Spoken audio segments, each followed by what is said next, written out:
Hi friends and welcome back to my channel, and if you're new here, hello.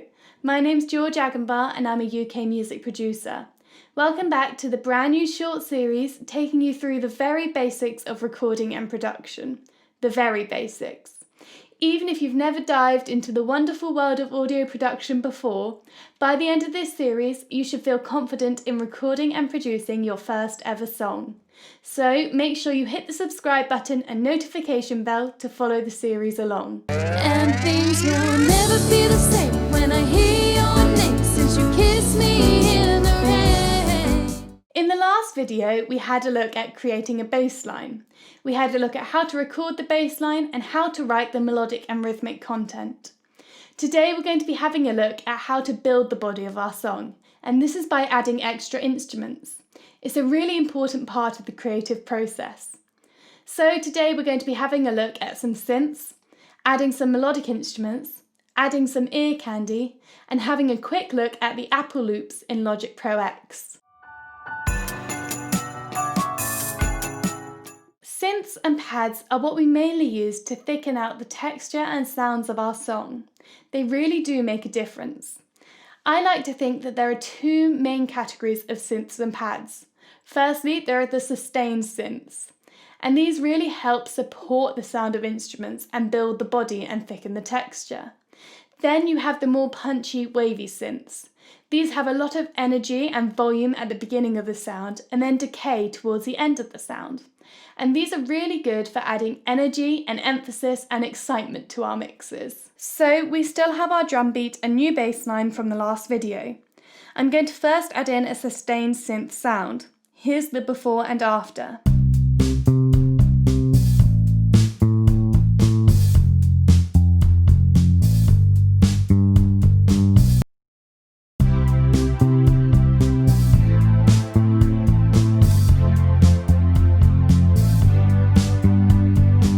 You can hear how much of a difference the synth has made. It has really supported the sounds and held it all together. Now let's add a more punchy sound to give our song a bit more energy.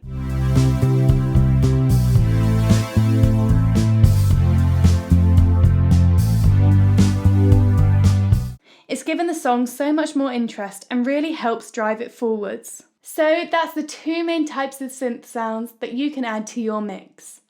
What I would say is that if you're planning on writing multiple synth parts in one project, then that's absolutely fine, it's not a problem at all. Just be wary of overlapping notes and therefore overlapping frequencies. One way to make sure you avoid doing this is when you're writing the synth parts to write with chord inversions. This just means that the same chord note won't be played in the same place on the piano roll in every single part. The next thing to think about is how to make our music sound a bit more interesting and a bit more catchy. One way to do this is to add in short repeated melodies, otherwise known as hooks or riffs. Now these don't have to be really complex, they can be simple, as I'm going to show you in the example. And these don't have to be introduced straight away.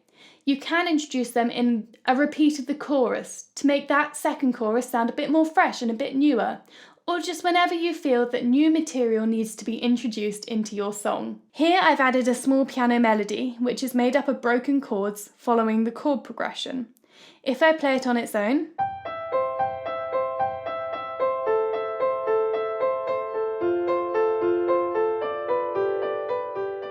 it's a really simple idea, really straightforward, but let's listen to it along with the other instruments.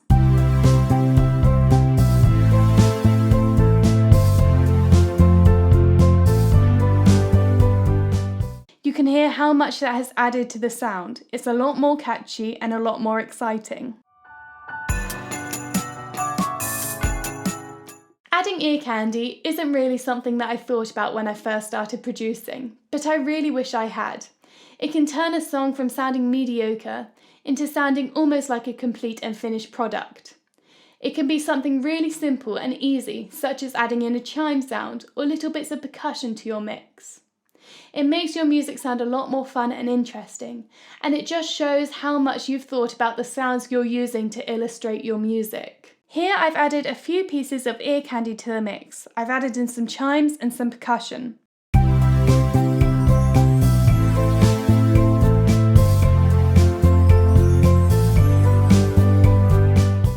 There's not a lot, but I personally think that it vastly improves the sound of the mix.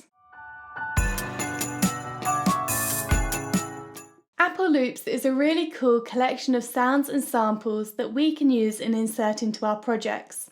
So let's have a look at where to find them and how to use them. You find Apple Loops by going over to the right-hand side and selecting this loop button. You can then either search for a specific sound or browse a collection. To insert a loop, you'll need a blank audio track in your project, and you simply click and drag the loop into the track. For the most part, loops will adjust to the tempo and the key of your project, but there are some exceptions. Here is our mix with a loop sound of some waves inserted.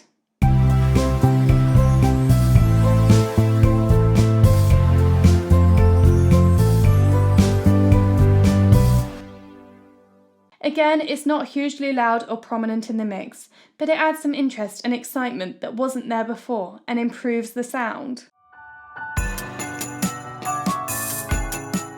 So that's how to add extra instruments into your mix for body and for excitement. Next time we're going to be having a look at adding vocals, a very important and very big process. Thank you so much for watching this video. Let me know if you have any thoughts or any questions in the comments. Make sure you hit the subscribe button and the notification bell, and I will see you again very soon.